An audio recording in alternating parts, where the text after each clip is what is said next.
পিলখানা হত্যাকাণ্ড নিয়ে গঠিত কমিশনের প্রথম বৈঠকের পর এই মুহূর্তে ব্রিফ চলছে, আমরা সরাসরি চলে যাচ্ছি সেখানে।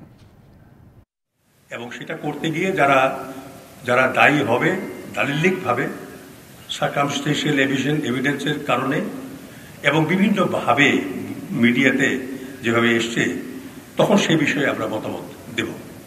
দুই হলো যে যেহেতু দেশি বিদেশি ষড়যন্ত্রের কথা বলা হয়েছে, তার একটা পার্ট হলো যে আমাদের দেশের অনেকেই হয়তো এই কমিশনের জিজ্ঞাসাবাদের সম্মুখীন হবেন।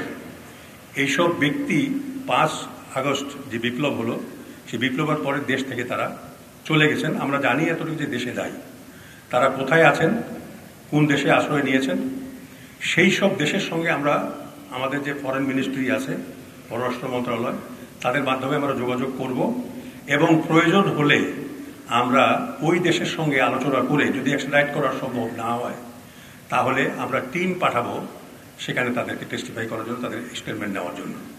25 বছরের ওয়ারেন্টিযুক্ত দীর্ঘস্থায়ী দরজা প্রোটেক্টর, আধুনিক ও মজবুত দরজা।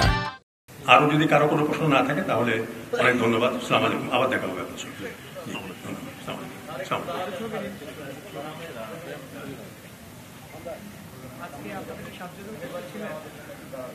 না,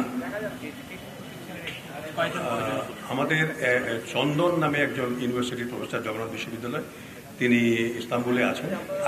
আজকে তিনি আসবেন, বাকি সবই ছিলেন।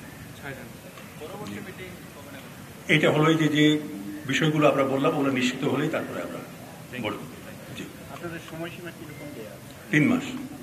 জি, 90। পিলখানা হত্যাকাণ্ড নিয়ে গঠিত কমিশনের প্রথম বৈঠক শেষে ব্রিফ চলছিল, আমরা এতক্ষণ ছিলাম সেখানে।